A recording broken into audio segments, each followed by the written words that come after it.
Halo teman-teman, balik lagi dengan belajar bareng. Kali ini belajar bareng akan membahas soal SKB, materinya tentang pedagogik, yaitu fokusnya untuk teori belajar. Jadi ya teman-teman, teori belajar itu kan banyak banget ya. Nah itu pasti salah satunya tuh muncul di SKB gitu.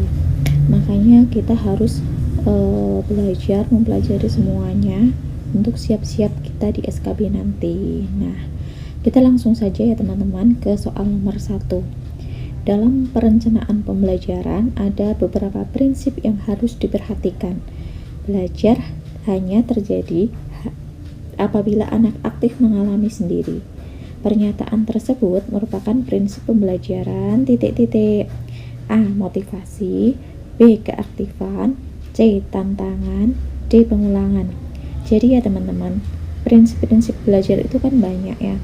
Kalau kita ibaratnya prinsip belajar itu apa sih yang menjadi panutan patokan kita dalam belajar, baik kita sebagai seorang guru maupun sebagai seorang murid. Jadi apa ya, kayak prinsipnya, patokannya gitu, panutannya itu apa kita dalam belajar. Misalnya belajar matematika, kita harus apa gitu, seperti itu prinsip yang dijadikan dalam belajar itu patokan.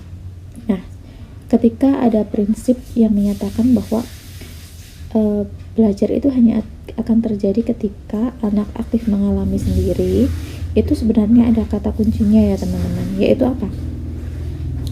Kata kuncinya itu adalah aktif ya, anak aktif mengalami sendiri. Jadi prinsip ini merupakan prinsip belajar pada pembelajaran yang seperti apa gitu ya, yaitu apa? Anak yang aktif ada kata aktif loh, aktif berpartisipasi baik secara fisik maupun secara mental, yaitu prinsip pembelajaran keaktifan ya. Beda lagi nanti ya teman-teman, kalau kita itu berprinsip dalam belajar itu motivasi, itu berarti kita prinsipnya tentang motivasi. Kalau kita berprinsip tentang memberikan tantangan, itu berarti kita menerapkan prinsip pembelajaran tantangan. Seperti itu ya teman-teman. Lanjut kita ke soal yang kedua teman-teman. Pada dasarnya, teori belajar behavioristik sangat menekankan pada titik-titik. A. Proses belajar, B. Perkembangan siswa, C. Hasil belajar, D. Kepandaian siswa. Nah, sekarang yang perlu kita ketahui itu kan apa sih ya teori behavioristik itu? Behavioristik itu dari kata perilaku teman-teman, perilaku ya, tingkah laku, perilaku, seperti itu. Nah, behavioristik ini menekankan bahwa belajar itu yang penting, yang dilihat itu apa? Hasil belajarnya teman-teman. C jawabannya. Karena behavioristik ini kan sifatnya memberikan stimulus atau rangsangan kepada siswa ya. Ketika siswa itu kita berikan rangsang, ya siswa itu akan meresponnya seperti apa. Nah, yang kita perhatikan itu responnya siswa sebagai hasil belajar ya. Misalnya kita mempelajari bahwa 1 ditambah 1 itu sama dengan berapa, seperti itu kan. Kita kan itu namanya memberikan rangsang atau stimulus. Nah, ketika siswa kita biasakan seperti itu, 1 ditambah 1 sama dengan berapa anak-anak gitu, maka siswa akan memberikan respon 2. Nah, maka hasil belajar 2 itu yang menjadi penekanan dalam pembelajaran behavioristik ya, seperti itu. Perubahan tingkah lakunya ya kan berarti dari perilaku. Nah, jadi dari misalnya 1 tambah 1 kan tadinya belum bisa, menjadi 1 ditambah 1 jawabnya 2, itu sudah benar. Yang kita lihat yang keberhasilan siswa menjawab, seperti itu. Lanjut ke soal nomor 3 teman-teman, masih tentang teori belajar. suatu teori belajar dikembangkan untuk membangun prinsip-prinsip belajar secara ilmiah. Ini merupakan tujuan dari teori belajar titik-titik. Nah, di sini ada kata-kata atau kata kuncinya yaitu membangun prinsip-prinsip belajar ilmiah. Jadi dalam banyak teori belajar itu, kalau tadi tentang behavioristik itu menekankan pada hasil belajar, yang penting hasilnya oke, seperti itulah katakannya. Nah, jadi ada teori yang menyatakan bahwa yang penting kamu tahu konsepnya. Tidak hanya tahu konsepnya, kamu tahu ini dari mana, kamu membangun konsep ini dari mana. Itu ada teori yang menuntut kita untuk berpikir, untuk menganalisis, seperti itu, membangun sebuah teori baru, prinsip-prinsip baru, itu seperti itu. Jadi ini merupakan ciri khas dari teori belajar kognitif ya teman-teman. Jadi membangun prinsip-prinsip belajar secara ilmiah itu merupakan salah satu tujuan dari teori belajar kognitif. Jawabannya yang B. Lanjut kita ke soal nomor 4 teman-teman. Dalam hal belajar antara siswa satu dengan yang lain, kemampuan berpikirnya tidak sama. Hal ini dikemukakan dalam teori belajar titik-titik. A. Kognitif, atau B. Conditioning, atau C. Connectism, atau D. Behaviorism. Jadi ada kata kuncinya, kemampuan berpikir. Kemampuan berpikir yang berhubungan dengan berpikir itu kan otak. Berpikir itu teorinya apa? Tentang kognitif teman-teman ya, sesuai namanya kognitif. Kita ke soal nomor 5 teman-teman. Penerapan teori belajar Brunner dalam pembelajaran sebaiknya memperhatikan hal-hal berikut ini kecuali titik-titik. A. Membantu siswa agar dapat melihat adanya hubungan konsep yang satu dengan yang lain. Atau B. Memberikan pertanyaan yang memungkinkan siswa untuk mencari jawabannya. Atau C. Mendiskusikan tentang suatu masalah dengan siswa. Atau D. Mendorong siswa untuk menyampaikan pendapatnya. Jadi ya teman-teman, teori belajar Brunner itu merupakan teori belajar kognitif ya. Jadi sudah pasti bahwa teori belajar Brunner itu memperhatikan agar siswanya itu mampu menghubungkan konsep yang sudah dia kuasai sebelumnya dengan konsep yang baru. Itu sudah pasti, berarti A itu diperhatikan. Kemudian yang B, memberikan pertanyaan yang memungkinkan siswa untuk mencari jawabannya. Ya teman-teman, karena dalam usaha membangun konsep itu kita harus melibatkan keaktifan siswa untuk mencari jawaban. Kemudian yang C, mendiskusikan tentang suatu masalah dengan siswa. Atau D, mendorong siswa untuk menyampaikan pendapatnya. Jadi yang tidak diperhatikan dalam pembelajaran Brunner itu adalah yang C ya teman-teman, mendiskusikan tentang suatu masalah dengan siswa. Kita lanjut ke soal nomor 6. Teori ini menggabungkan antara potensi-potensi otak kanan dan otak kiri sehingga potensi-potensi tersebut dapat berjalan optimal. Kecerdasan merupakan potensi yang dimiliki seseorang yang dapat diaktifkan melalui proses belajar, interaksi dengan keluarga, guru, teman, dan nilai-nilai budaya yang berkembang. Teori belajar ini disebut titik-titik. A. Teori belajar revolusi sosiokultural. B. Teori kecerdasan ganda. C. Teori belajar sosial. D. Teori pembelajaran sosial. Jawabannya adalah B. Teori kecerdasan ganda.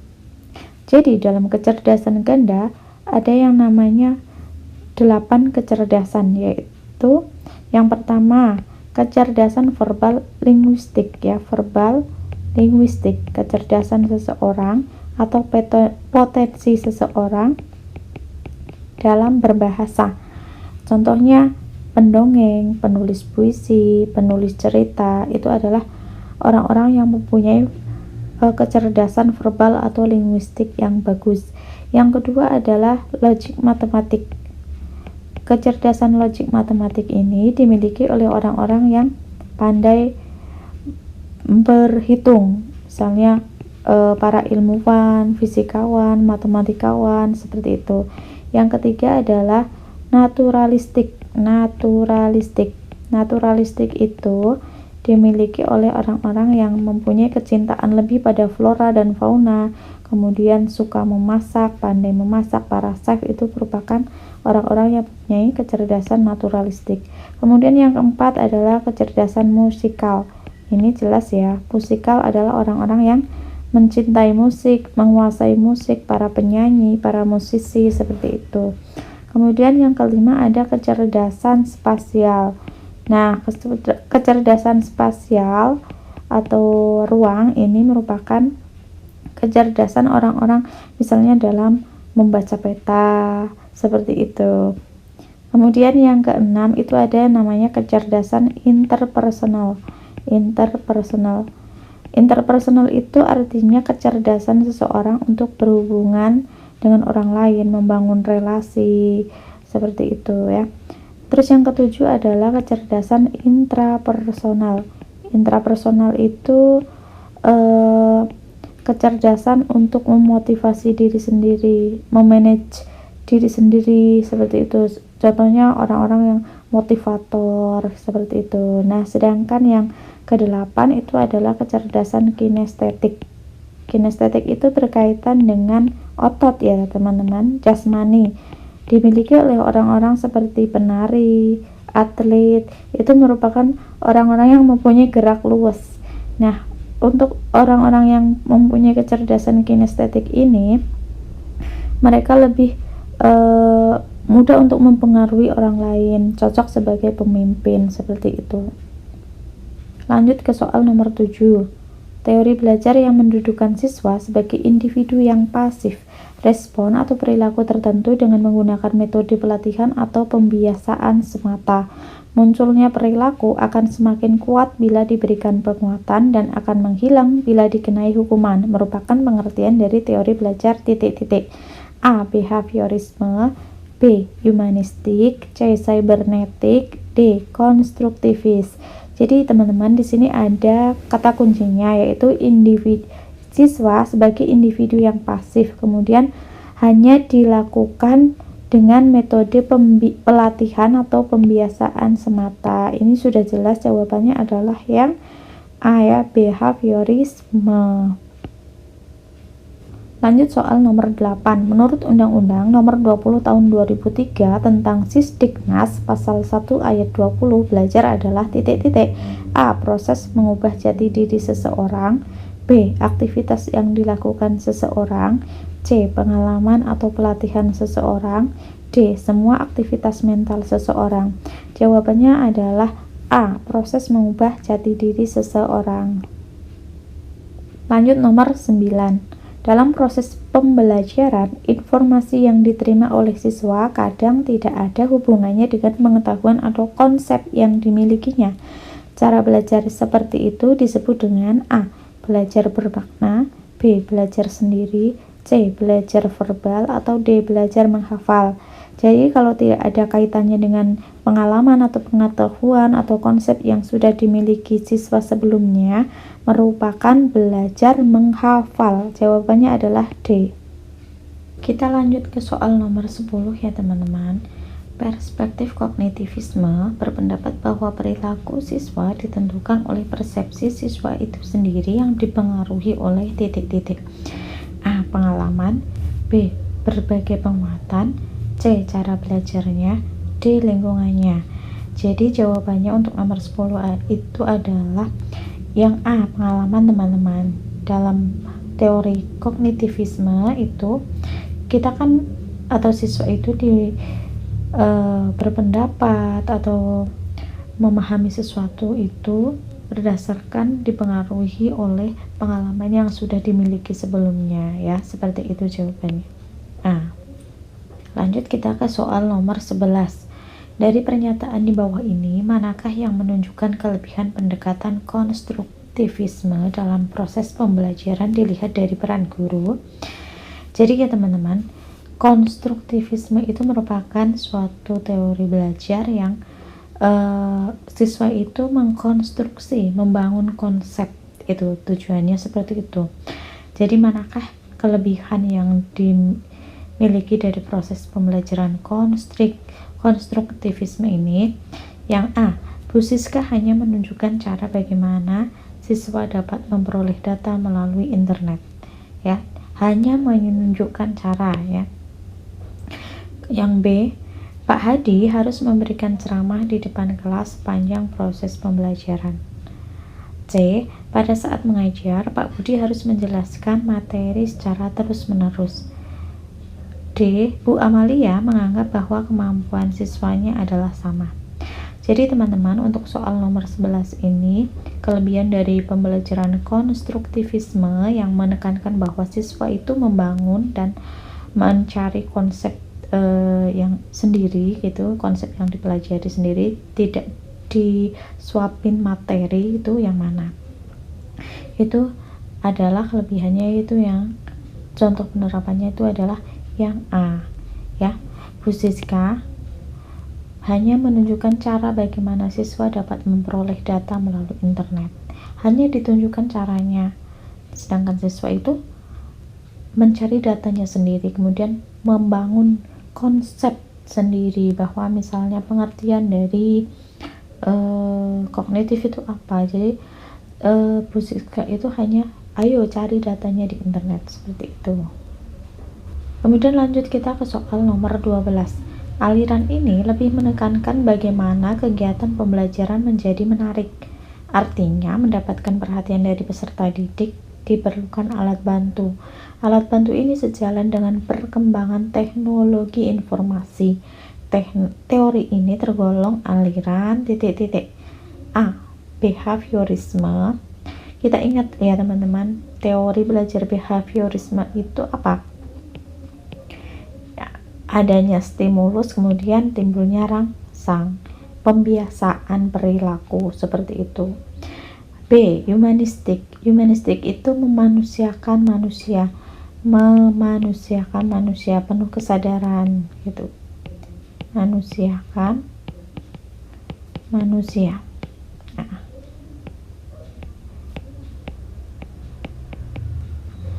Nah, yang C, cybernetik itu merupakan pembelajaran yang lebih menggunakan teknologi informasi, menggunakan internet, itu seperti itu. Ini adalah jawaban untuk nomor 12 ini ya, cybernetik. Jawabannya yang C. Sedangkan kalau konstruktivisme tadi ya, sambil mengingat-ingat, adalah konsep teori belajar yang membangun konsep ya, membangun konsep sendiri. Ya, membangun konsep, membangun pemahaman sendiri ya, seperti itu. Lanjut ke soal nomor 13. Jika sebuah respon menghasilkan efek yang memuaskan, maka hubungan stimulus respon akan semakin kuat. Sebaliknya, semakin tidak memuaskan efek yang dicapai respon, maka semakin lemah pula hubungan yang terjadi antara stimulus respon. Merupakan teori belajar behaviorisme A, law of effect, B, law of readiness, C, law of exercise, atau D, law of respondent conditioning. Jadi untuk soal nomor 13 ini jawabannya adalah A, law of effect.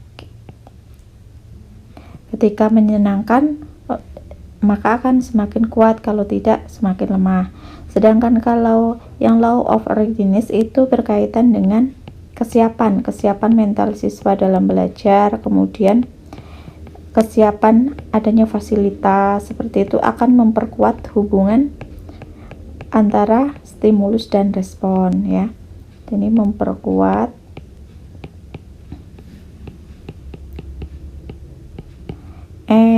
S itu stimulus, R itu respon. Kemudian yang C, law of exercise, itu berkaitan dengan frekuensi latihan ya. Semakin sering latihan, berarti hubungan antara stimulus dan respon itu semakin kuat. Frekuensi latihan memperkuat hubungan S dan R, seperti itu. Sedangkan yang D, law of respondent conditioning, itu yakni hukum pembiasaan yang dituntut ya. Jika dua macam stimulus dihadirkan secara simultan, yang salah satunya sebagai reinforce, maka refleks dari stimulus itu akan semakin meningkat. Misalnya seperti ini faktor dari stimulusnya misalnya ada 2, stimulus 1, stimulus 2. Nah, yang ini kan stimulus 1 itu utama, kemudian yang kedua ini sebagai penguat, maka nanti responnya penguat ini bersatu, maka akan menghasilkan respon yang meningkat, semakin meningkat. Seperti itu, namanya law of respondent conditioning. Lanjut nomor 14. Jika refleks yang sudah diperkuat melalui responden conditioning itu didatangkan kembali tanpa menghadirkan reinforce. Jadi ya, kalau tadi kan responden conditioning itu S-nya, stimulusnya ada 2. Nah, ini yang tanpa menghadirkan S2-nya, maka kekuatannya akan menurun, merupakan teori belajar behaviorisme A. Law of respondent extinction. B. Law of readiness, atau C. Law of exercise, atau D. Law of respondent conditioning. Jadi ya, yang tadi masih mirip ya sama soal nomor 13. Yang belum kita bahas itu Law of respondent extinction.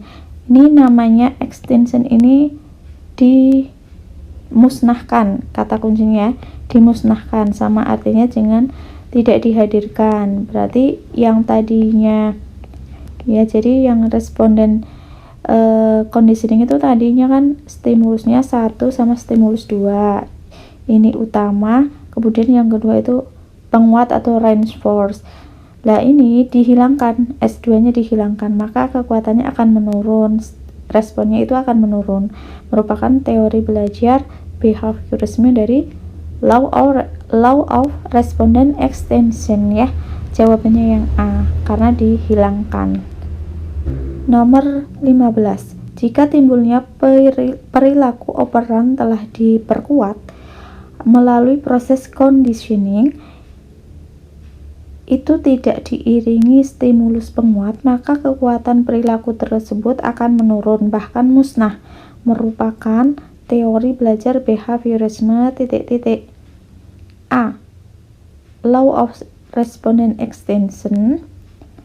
B. Law of operant conditioning.